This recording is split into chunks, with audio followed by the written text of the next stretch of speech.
এর আগের ভিডিওতে আমি আপনাদের গুড় দিয়ে আমের আচার অলরেডি বানিয়ে দেখিয়েছি, বাট আজকে আমি আপনাদের চিনি দিয়ে বানিয়ে দেখাবো, যেটা আপনারা একবার বানিয়ে অনেক দিন অবধি স্টোর করে রাখতে পারবেন। তাছাড়াও কি মশলা দিলে টেস্টটা সব থেকে ভালো আসবে সেটাও দেখাবো।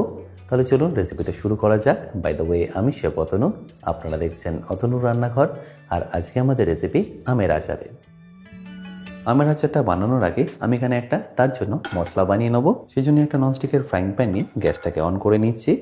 আর তারপরে এর মধ্যে আমি একে একে মশলাগুলো দিয়ে দেবো। প্রথমেই দিয়ে দিচ্ছি 1.5 চা চামচ গোটা ধনে, তার সাথে যাবে 2 চা চামচ মৌরি, 1/2 চা চামচ কালো সর্ষে, 1 চা চামচ গোটা জিরে, আর গোটা জিরের পরে দিয়ে দিচ্ছি 1/2 চা চামচ রাঁধুনি, আর সবশেষে দিয়ে দিচ্ছি 3টে শুকনো লঙ্কা। আপনারা যদি কম ঝাল খান সেক্ষেত্রে আপনারা এখানে কম শুকনো লঙ্কা দিয়ে দেবেন। তারপরে এই সব কিছুকে আমি ভালো করে একবার মিশিয়ে নেব। মোটামুটি এটাকে ভেজে নিতে আপনাদের সময় লেগে যাবে 1.5 থেকে 2 মিনিট মতো, বাট এই সময় ফ্লেমটা আপনারা একদম লো রাখবেন।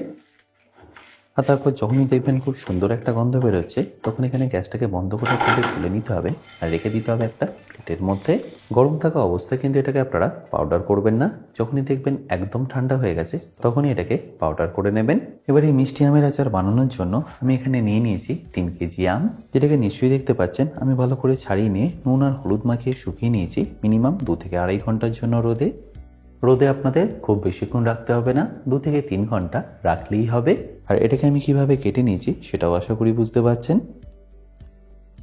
আর এটা রোদে শুকানো এই কারণেই আপনাদের দরকার, কারণ এর মধ্যে যে এক্সট্রা ময়েশ্চারটা আছে সেটা বেরিয়ে যাবে। আর আমের আচারটা দেখবেন আপনারা অনেক দিন অবধি স্টোর করে রাখতে পারবেন। এবার এই আচারটাকে কুক করার জন্য আমি এখানে নিয়ে নিচ্ছি একটা কড়াই, আর তারপরে গ্যাসটাকে অন করে নিচ্ছি। কড়াইটা একটু গরম হয়ে গেলেই আমি এখানে দিয়ে দেবো 3 থেকে 4 চা চামচ সর্ষের তেল।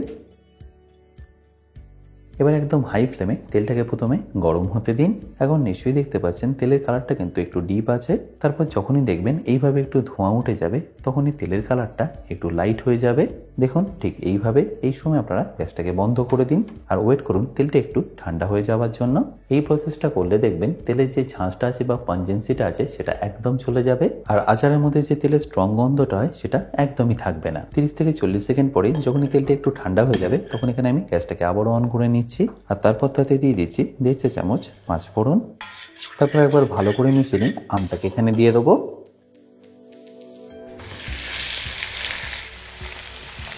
এবার ফ্লেমটাকে মিডিয়াম টু হাই করে এটাকে ভালো করে মেশাতে থাকুন।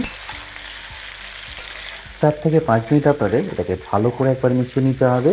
এতে দেখবেন আমের যে ময়েশ্চারটা আছে সেটা কিন্তু আস্তে আস্তে বেরিয়ে আসবে। গ্রীষ্মের শুরুতে যে কাঁচা আম পাবেন সেটা দিয়ে চেষ্টা করবেন এই আচারটা বানিয়ে নেওয়ার, কারণ এই স্টেজে আমের আটিটা খুব একটা আছে না, তাই আপনারা ফ্রেশটা অনেকটা বেশিই পাবেন। আর 4-5 মিনিট একবার ভালো করে মেশানো হয়ে গেলে দিয়ে দিতে হবে আপনাদের এখানে চিনি। আমি এখানে 1 কেজি চিনি ব্যবহার করলাম 3 কেজি আমের জন্য। আমটা যদি খুব বেশি টক হয় সেক্ষেত্রে আপনারা আরেকটু চিনি এখানে ব্যবহার করতে পারেন। আর এই চিনির সাথেই দিয়ে দেবো 1 চা চামচ মতো কাশ্মীরি লঙ্কার গুঁড়ো আর 1 চা চামচ মতো বিট নুন। ব্যাস, তারপরে সব কিছুকে ভালো করে আবারও মিশিয়ে নিন। আর এটা মেশানোর সময় ফ্লেমটা আপনারা প্রথমে একদম লো করে দেবেন। তারপর চিনিটা গলে গেলে ফ্লেমটা আপনারা আবারও হাই করে দেবেন। আস্তে আস্তে দেখুন চিনিটা গলা শুরু করেছে আর কালারটাও কিন্তু চেঞ্জ হওয়া শুরু করেছে। এবার ফ্লেমটাকে লো রেখে আপনাদের এটাকে কুক করে নিতে হবে মিনিমাম 30 থেকে 35 মিনিটের জন্য। তার মধ্যেই দেখবেন চিনিটা গলে গিয়ে ভালোভাবে গাঢ় হয়ে গেছে আর আমটা একদম পারফেক্টলি সেদ্ধ হয়ে গেছে। দেখতেই পাচ্ছেন আমের জলটাও ছেড়ে দিয়েছে আর চিনিটাও কিন্তু একদম পারফেক্টলি গলে গেছে।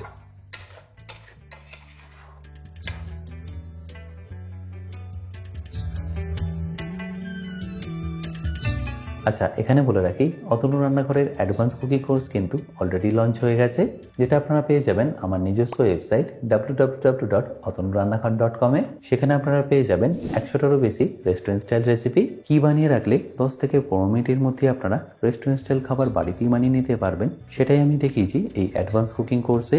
কোর্সের পারচেস লিঙ্ক যদি আমি ডেসক্রিপশন বক্সে দিয়ে রেখেছি তাও বলে রাখি, কিন্তু যদি আপনাদের কোনো রকম অসুবিধা হয় আমার সাথে এই হেল্পলাইনে যোগাযোগ করতে পারেন। 15 থেকে 17 মিনিট পরে দেখুন আমটা কিন্তু অলরেডি প্রায় সেদ্ধ হয়ে এসছে। আর 15 থেকে 20 মিনিটের মধ্যে দেখবেন এই আমের জলটাও কিন্তু আস্তে আস্তে রিডিউস হয়ে যাবে।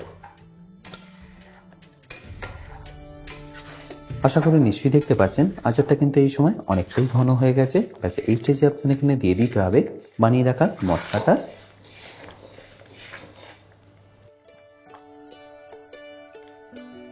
আর তারই সাথে এখানে দিয়ে দিন 2 চা চামচ ভিনিগার, যাতে এটা আপনারা অনেকদিন অবধি স্টোর করে রাখতে পারেন।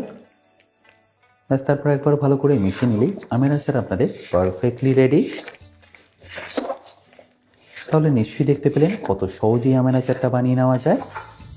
থিকনেসটা যখন এরকম হবে এই স্টেজে আপনাদের এখানে বন্ধ করে দিতে হবে গ্যাসটাকে। এবার এটাকে রুম টেম্পারেচারে রেখেই কমপ্লিটলি ঠান্ডা হতে দিন।